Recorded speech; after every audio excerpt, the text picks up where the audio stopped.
Free agency is just around the corner. Larry Krueger is joining me for an extravaganza to break down who's available that the Warriors can sign for the veteran minimum. We're going to break that list down next, and I'm going to quickly talk about Ty Jerome because the fact he might come back has made me depressed, has made me angry, has not made me happy. We're talking about all that and more next. This is Locked On Warriors. You are Locked On Warriors, your daily Golden State Warriors podcast. Part of the Locked On Podcast Network, your team every day.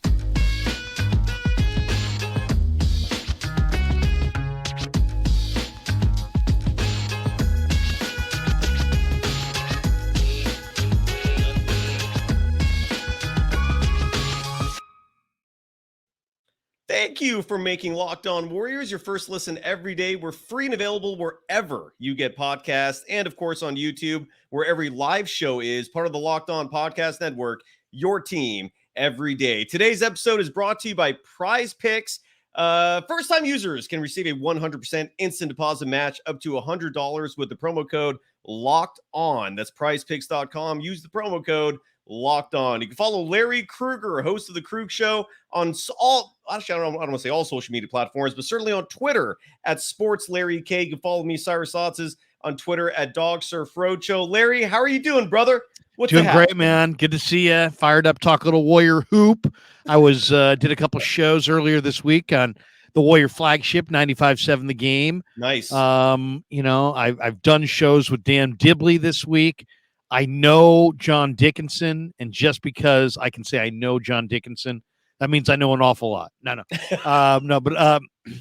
I'm fired up, man. Free agency. I've got a pretty good, you know me. I'm always kind of passionate about seeing the Warriors get better.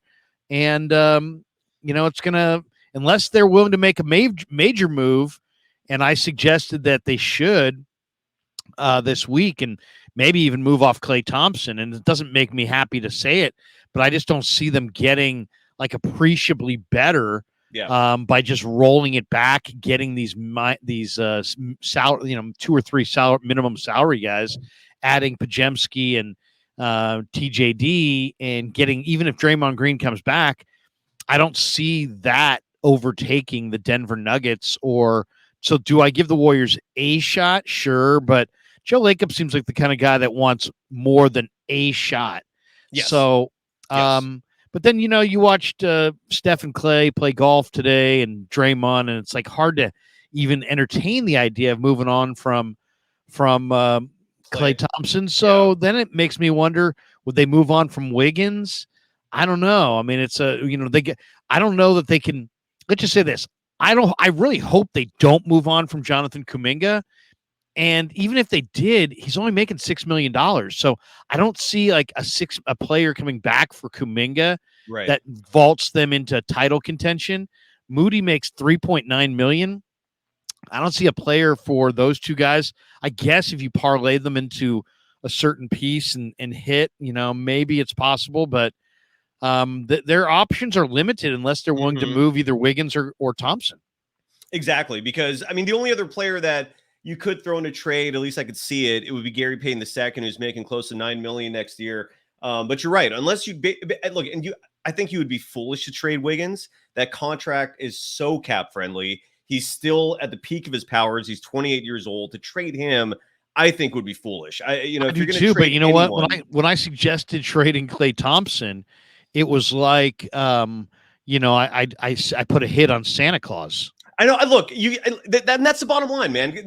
Warrior fans love Klay Thompson, of course, and they should. How could you possibly blame them for being upset at the notion of trading Klay? This is all about putting sentimentality aside and getting that 5th ring for Steph and getting that 5th ring for this dynasty. I think that's the goal. If that's your goal, is the peak, the prize that is the hardest to attain, which is that world championship, the Larry O'Brien trophy. You got to put sentimentality aside, man. One of the worst things I think in sports that any GM, owner, coach can do is hold on to a player who is past his prime, and worse, a player who's past his prime who doesn't realize they're past his prime, who lacks the self-awareness to know that, hey, you're not the same guy anymore. And Klay is not the same guy. Something tells me, though, he doesn't believe that. He doesn't think that. That's scary. Yeah. So I'm not interrupt you, but if I were the Warriors, I'd pull Steph Curry into the office and just say, hey, look, Steph, it's Dunleavy and Joe.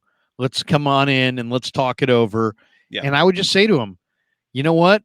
If we, make a move with a Kuminga or a Moody or somebody like that, we feel like we can do this. And if we move all, I guess the question is, Steph, we can give you a chance to win a title, or we think we maybe can give you a better chance to win a title, but do you need to go out with Draymond and Clay? I mean, and if he says, I've got to have Draymond and Clay to the finish, okay, well, we're going to build the best team we can build under those parameters.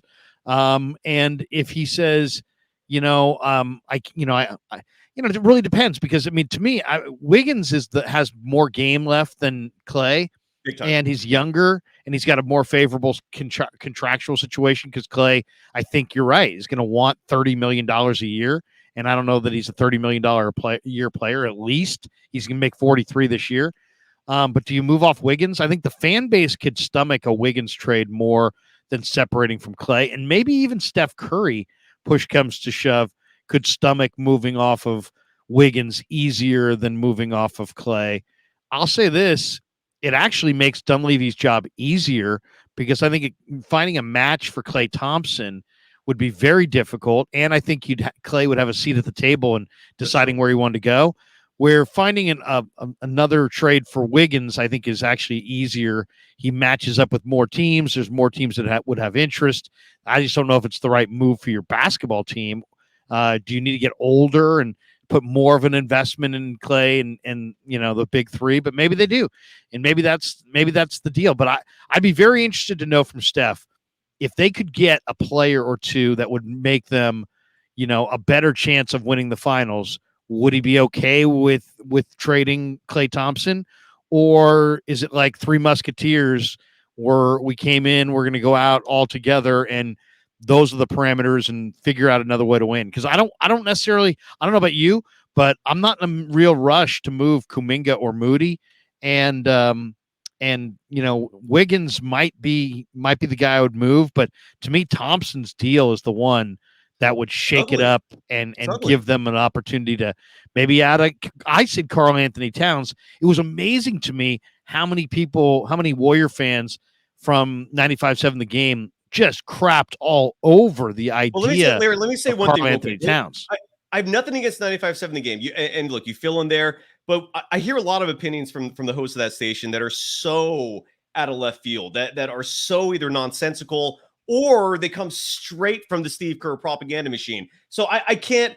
I love your station, but when it comes to Warriors opinions, I can't listen to it. I can't, because if I listen to it, I'm gonna maybe get persuaded, or I can't buy into that, man. Like John Dickinson, who you bring on your show a lot. The last time we were doing a show together with you, he said he was the one who said Kuminga was not efficient. That's public. That is on your show. He bashes Kuminga regularly, but I'm with you. If Kuminga actually gets an opportunity to play, yeah, I love it. But I don't want Kuminga to stay on the team if Kerr is going to continue to jerk his minutes around. Like, if Kuminga is going to be treated like a man who is behind Wiggins and GP2 on a depth chart, trade him. There is no good reason to keep him on your team if he's not going to play. But if he's going to play, let's see what he's got. Let's find out once and for all what's going to go on there. And Wiggins can play 1 through 4. He's a two-way player. I don't know if you could say the same thing about Clay. Klay Thompson, I feel like if he was going to salvage his career, he would dedicate this offseason trying to become a low post player, trying to become like a power forward, because all he has to do is put on muscle. He's 6'7". I mean, you look at the NBA today, most players 6'7" can easily play down low. If Clay actually tried to reinvent his game, we saw Magic Johnson do it many years ago when he retired from the HIV announcement. He came back out of retirement once or twice, and one of those times he came back as a power forward, and at least showed value, man. So I don't know, but I think we both love Clay. Clearly, I don't think any of us would be happy to see him traded, but if we want to see this run continue, and you look at all the assets on this roster, his is the only one where, like, you move it and you could get bodies back. You can get a Pascal Siakam back, maybe. And here's the thing: Klay Thompson might not have value for a team like Toronto or Minnesota just because he's turning 34 next year. He's hobbled defensively. His shot may or may not be regressing. Certainly from 2-point range it has. But those teams can flip him similarly to the way the Wizards did with Chris Paul. So that could be the value for Klay Thompson as well, is flip him to a team, get an asset back. That team can then flip Klay again and then get what they ultimately want. Or buy him out. Or buy him out. Exactly. Yeah. So anyways, but when we come back, I got a free agent list, and Larry, I'm going to play all these off you because tomorrow's the big day.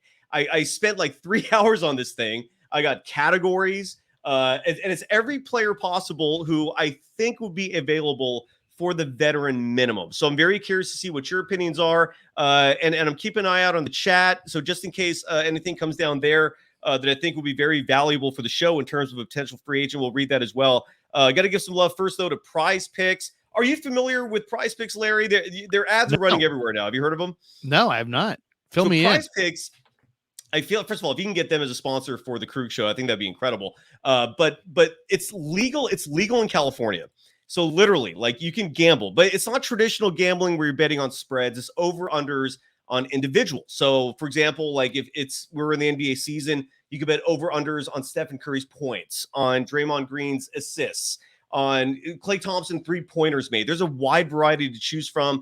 It's all about OUs, and you got to pick a minimum of 2, maximum of 6. But if you nail 6 correct picks, you could win up to $1 million just from one card. It's that simple. It's super fun. It's daily fantasy made easy. You folks should all go check it out. Download the PrizePicks app or go to prizepicks.com to sign up and play daily fantasy sports. First-time users can receive a 100% instant deposit match up to $100 with the promo code Locked On. If you deposit $100, they'll give you $100. Whatever you put in, up to $100, they will match it. So you have double the money when you start playing. But don't forget to enter the promo code Locked On at sign up for an instant deposit match of up to $100.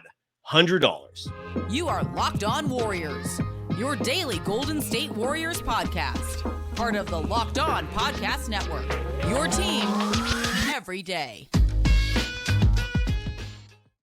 Thank you for making Locked On Warriors your first listen every day. Everydayers, tomorrow on the show, once we find out who, if anyone, the Warriors get, we'll be back at it. So until then, I just follow the program on Twitter at Locked On Dubs. That's where we announce showtimes, guests like Larry Krueger, who's joining me right now for a late night extravaganza. You can follow Larry Krueger on Twitter at SportsLarryK. And let's get to it, man. Is there anything have you seen in the chat that's worth addressing before we get to the list that you've seen? I mean, there's a couple. I mean, people saying Mo Bamba and Malik Beasley, Mo Bamba to the Warriors from Thunderbird down here at 1047. I'm a big Mo Bamba fan. I've always liked Mo Bamba. I watch Texas basketball quite a bit, and he's just got a lot of potential. And to me, the Warriors need a big man who's gonna they need to, if they're gonna really do something, they're gonna have to make a move on the margins that is not safe, that's actually kind of rolling the dice, and they're gonna have to get a break. And a guy like Mo Bamba, who knows? I mean, I don't know his financial situation, but he's not a minimum player. But you know what? If somebody could convince a guy like that, hey, we really want you here. I mean, you've got Chris Paul and Steph Curry, and you could throw the lob to Mo Bamba, and Mo Bamba can also shoot threes, and he's in his physical prime, and he's kind of floated around. He's flashed some incredible things, but it hasn't really happened.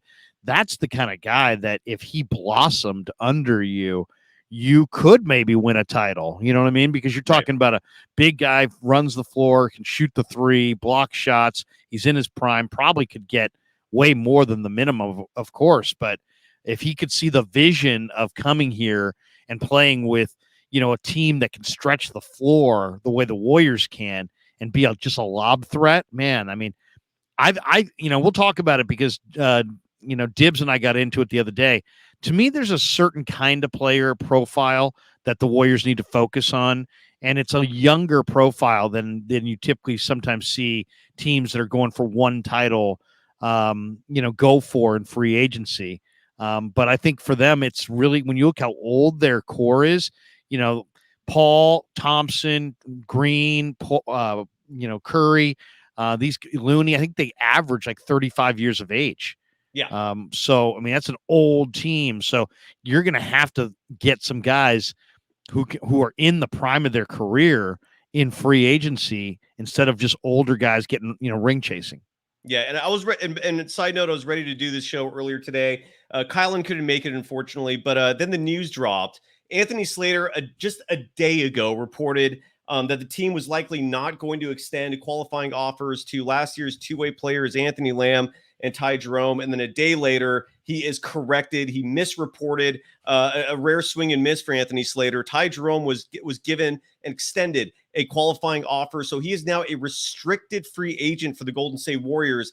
I do not want him back. My philosophy with Ty Jerome is simple. If your only skill sets are ball handling and passing, if those are your only strengths, you got to cross an ocean if you want to earn money playing basketball. That's not going to cut it in the NBA. He makes Jordan Poole look good defensively. That's how awful he is as a defender. I don't care if he's your third string point guard. Steve Kerr likes him too much. If he's on the roster, he's going to play. And I don't know what the hell people missed last year watching him, man. He is not an NBA caliber player, especially if you're aiming for a world championship. That just really put me in a bad mood today, man. So I really hope that doesn't actually happen. And that leads into our categories, all right? There's 8 categories of potential free agents available for the veteran minimum. This is an important caveat because Brook Lopez, for example, is probably going to get a deal paying him $15 million a season. So he's out of the price range. These are players who are potentially available for the veteran minimum, which is going to be what, like $2 million a year or something like that? 2.2, something like that. Yeah, so 2.2. So here we go. And I created a whole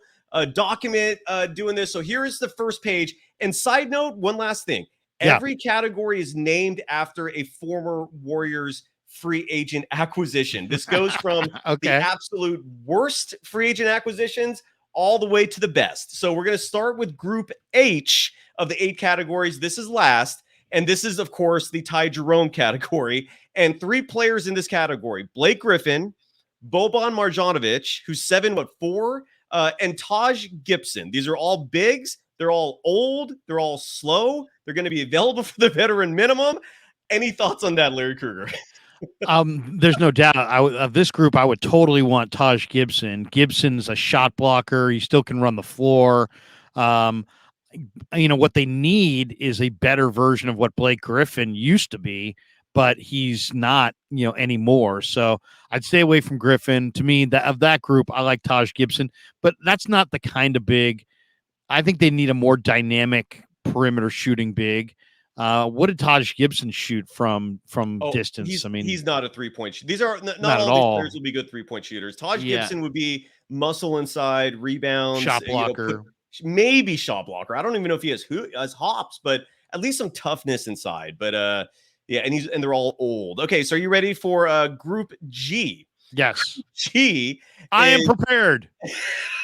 Group G is the Brad Wanamaker group. And 3 players in this group: Javonte, and not all these are bigs either, right? Some of these are wings who have multiple roles. So Javonte Green, Derrick Jones Jr., and Frank Kaminsky. Do any of those players excite you? Yeah, I love Kaminsky. I've been a Kaminsky fan since he played at Wisconsin. The guy knows how to play basketball, and he knows how to move off the ball. It's a major prerequisite of playing for Kerr. He's really smart. He's been in the league. You're not going to have to coach this guy up or rein him in as far as shot selection. He can hit the 3. He can, if you charge at him at the 3, it's not like he's just done. He can put it on the deck, go to the hole, and find somebody else. So yeah, right. I think Kaminsky is a really, really good fit for the Warriors because he can play make as a big, and you better be able to pass it a little bit. But the guy also, whoever the Warriors get at the 5, has to be able to stretch the floor and be a threat, and Kaminsky is. So I like Kaminsky a lot. Right. And look, I would personally I would not mind Derrick Jones Jr. He's tough inside. Great athlete. One of the greatest athletes in the league today. Totally. And then Javonte Green is a wing, decent shooter, athletic, not small. All right. So this is a Group F. Group F is named after Glenn Robinson III. And the players, he was a free agent acquisition in 2020. And the players in this group include Markieff Morris, JaMychal Green of the Golden State Warriors. He is an available free agent. Tristan Thompson, Myers Leonard, and Bismack Biyombo. I don't think any of these players, except for maybe Markieff and JaMychal, we saw him last year, can shoot the three. They're all big. They can all rebound. Your thoughts? I don't like any of those guys anymore. They all have a past, except for Biyombo. But a few years ago, I liked Markieff, not so much anymore. JaMychal Green 3 years ago, good idea. Now, night to night, kind of nothing. Tristan Thompson has no offensive game to speak of. He's just a horse. He would help them rebounding. If you're just looking for a banger inside to clear people out of the way, he could do it, but I don't know. And then Myers Leonard's probably the best fit, but I don't know what the heck he was doing. Wasn't he caught on like a live mic disparaging people? So that's probably not. That probably won't fly too well in the Bay. So, but he came back. But he did come back last year. Played for the Bucks. He's still relatively. What did he shoot young. from three? Because he's a good shooter. Yeah. He's a good shooter. Yeah, he's the only guy that fits out of that group. But there'll be bad pub and bad PR if you signed him. That's true. Yeah, that is true. So, and again, that's why he is in the Glenn Robinson III group. All right, so now we're going to go to Group E. Group E, whoops, I got the wrong button here. Group E is named after a very recent Warrior. Why do I keep pressing the wrong button here? Here we go, present. Okay, and that is Nemanja Bjelica. And the players in this group include a backup point guard, Patrick Beverley, who I would much prefer over Ty Jerome. Has James Johnson, the player named the least. I forgot how to phrase this, but James Johnson is a player other NBA players would least want to fight, if that makes sense. That's how tough he is. And he's going to be an unrestricted free agent. Wenyen Gabriel of the Lakers, really long player. Dario Saric, who we just saw, I believe, with the Oklahoma City Thunder. And former Warrior Juan Toscano Anderson. So that is Group E. What do you think about that? Are we fighting another team in the outside the arena? Maybe I would go with James Johnson then. If it's a, he's a nice fight. guy in real life. He's actually a very nice guy, but he's also the guy. Yeah, supposedly because I think he's a MMA guy or something like that. Yeah, it was some weird poll when I was doing my research. I forgot about that. I remember reading it like a year or so ago, and yeah, no one wants to fight James Johnson. I don't think you could ever have enough enforcers. That is one of my philosophies about an NBA team. Like the more toughness you have, I say the better, but that's just me. And I feel like, especially with this Warriors team, I don't know. They could use none some of these players toughness. excite you though. I love Beverly as an on-the-ball defender. Gabriel, no. I've seen a lot of him. Saric, I think, was way better before the injury. Now he's thicker and doesn't, but he still can play make. I don't love anybody on this list. I guess Beverly might be the biggest impact of that group. Toscano Anderson is nice, but I think that he's nice actually. He fits in and he can rebound and he can defend. Toscano Anderson might not be a bad call there but you don't want to upset your chemistry too much if you're running it back and you've got the same group and maybe you want guys who fit in. But to me, I think they need more. Beverly would be nice, but man, that's another roster spot to a tiny guard. But he is a pest as a defender. He is, and I feel you can't play Chris Paul all season. He's going to have to get nights off. He's probably going to be on a minute restriction. Beverly and Peyton would be nice together too for a few minutes every game. Totally, absolutely. Play the suffocating defense. Absolutely. All right. Again, with each group, you're going to get better and better. So now we're going to be in Group D. And that is the Otto Porter Jr. group. Otto Porter Jr. was incredibly valuable for the World Championship team. And in this group, you have Yuta Watanabe, Mo Bamba, Moritz Wagner, Damian Lee, and Mike Muscala. All of these players, I think, except for Mo Bamba, can shoot the ball. Very diverse sets of skill sets, depending on which player you're looking at. Damian Lee, obviously the former Warrior, Steph's brother-in-law. Still surprised they didn't bring him back last year. Your thoughts, sir? I love this list. Now, these guys are all interesting to me. I'm not a Watanabe fan, but I can see why people suggest him. Mo Bamba is the guy that could really change their dynamic. He has got a beautiful outside shot. He's a big, athletic, big man. He can block shots. He can run the floor. He's huge. You could throw this guy the lob all day. I might gamble on him. He's in his prime. He's got tons of mileage left. Mo Bamba, I thought looked pretty good at times with the Lakers. I don't know. He's not an awesome shooter. If you're really looking for efficiency, you might go Muscala because of that group. Muscala shoots, I think, like 39% or 40% from three. Correct. And his corner threes are down. I mean, he's just like a corner three monster. So that might be a way to look at it. Damian Lee, I think, makes a lot of sense because his basketball IQ is really high. He's obviously related to Steph. The name, though, that I really think fits with like their stated goal is Mo Wagner.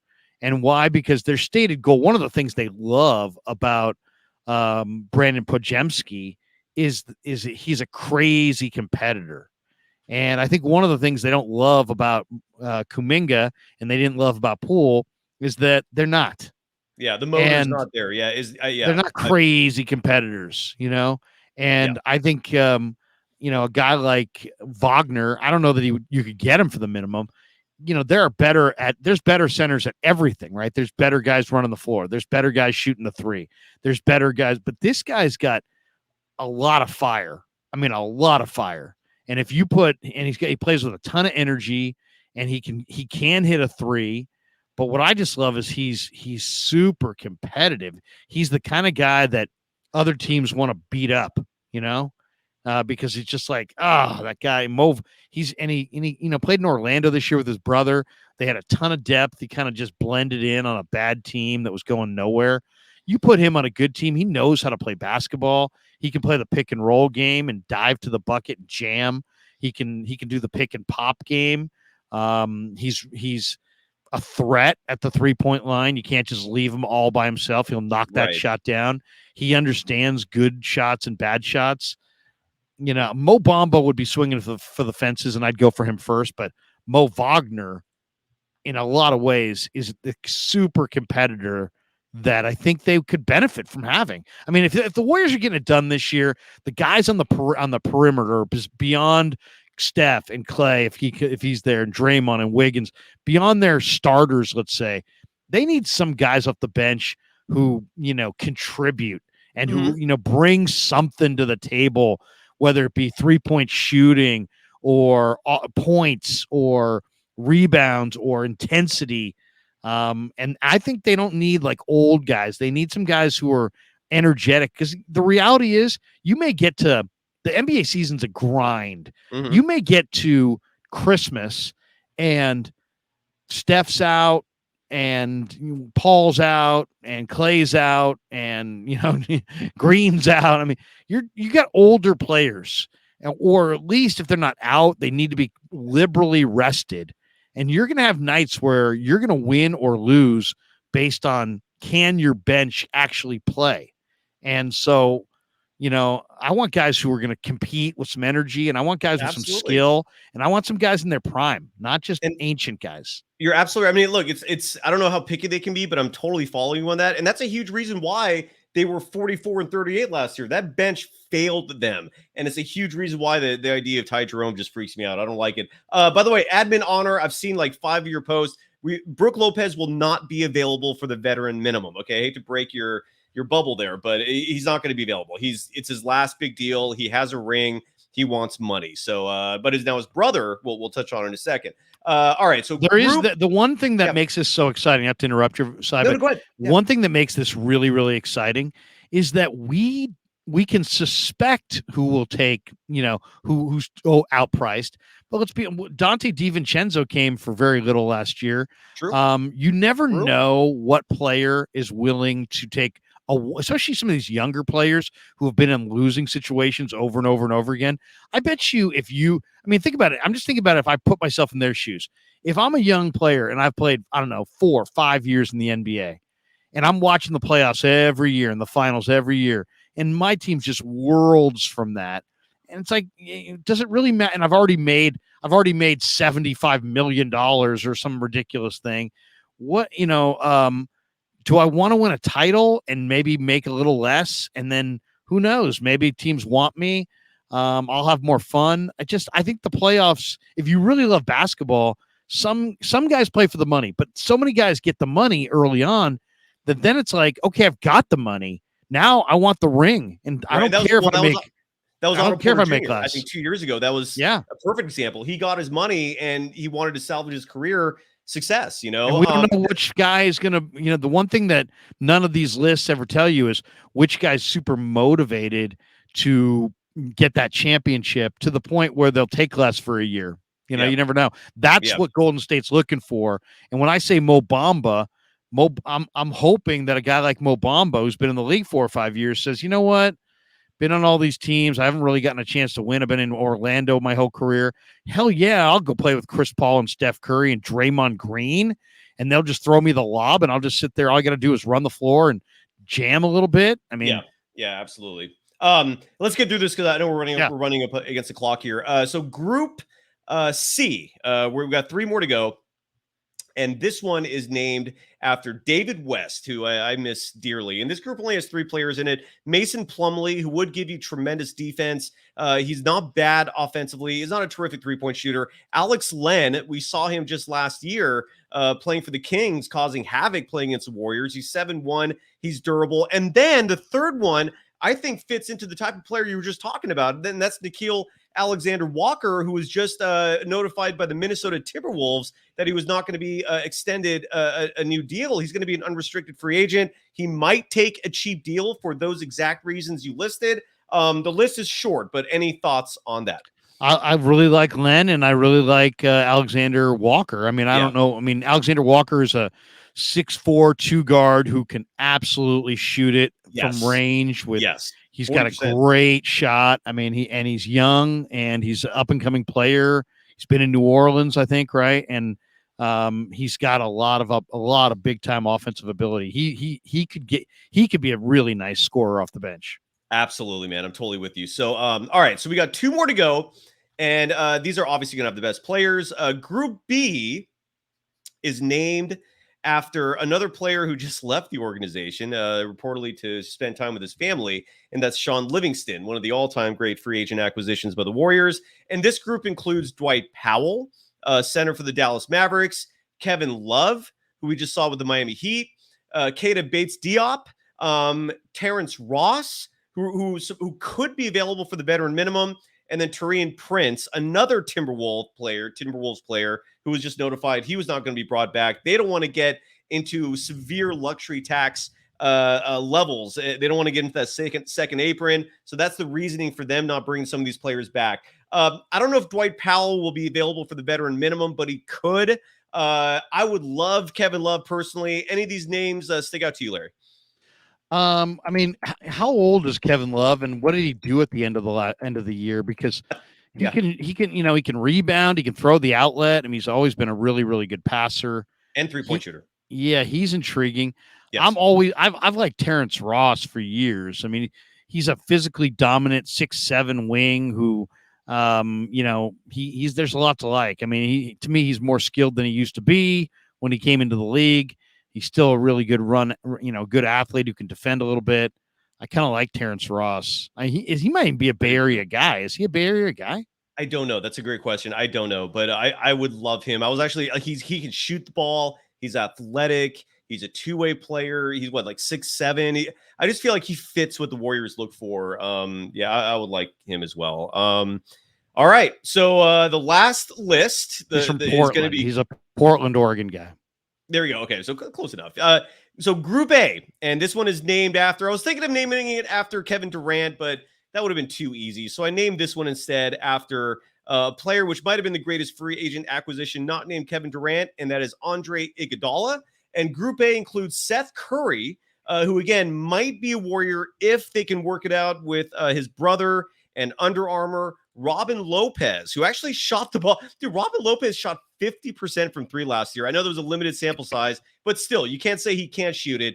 Thomas Bryant, who last year was a backup center with the Nuggets, played for a minimum deal. If he's still available at that cost, great. And then another Phoenix Sun player, Torrey Craig. Any of them excite you? Well, I mean, this list, Robin Lopez is at the end. I'm not a huge Torrey Craig fan. He plays with a lot of athleticism. The 2 guys that would be interesting to me are the other 2 guys, Thomas Bryant and Seth Curry. Bryant's a big athletic center who played for Denver this year. he's young though. I got to think he's getting more than the minimum, and he shot 39% from three, so that's a pretty good one. And then Seth Curry, he's always wanted to kind of chart his own path and not, play in his brother's shadow. But you know what? If I was him, if he really wants to get a ring, and why wouldn't he? I would join this team. I think Seth Curry is also ready to play minutes, and they need players. They need players that can play NBA basketball and win games in the regular season. They got rid of Jordan Poole for Chris Paul. Poole won a lot of regular season games and scored a lot of regular season points and played a lot of minutes. They're going to need guys on the bench who can actually play and maybe even start and maybe even star. And a guy like Seth Curry could literally be a primary scorer for the Warriors for a 2-3 week period at any point in the regular season and take that pressure off of Steph and Clay, especially if there's injuries involved. So I really like the idea of Seth Curry because I think he's what he is in his prime. How old is Seth Curry? 31. Part of the reason why I think it would be realistic now, because I've taken the whole, him charting his own path and being a brother that wants independence into consideration, but he's 33. So, whatever he's doing at this point of his career, I mean, he's coming to near the end. And if he wants a ring, this might be his best shot. And I do know that Steph and Seth, regardless of how competitive they are, they love each other tremendously. They support each other tremendously. And I could see if Steph makes the call, like, bro, I need you, I could see him coming. You know what I'm saying? I don't know. I could also be completely wrong. Who knows? But yeah. I mean, that would be a great one. It would be a great one it would be really good to add. And not only that, I think Seth Curry's a much better player than when he was last a Warrior. So he's more established, he's more confident.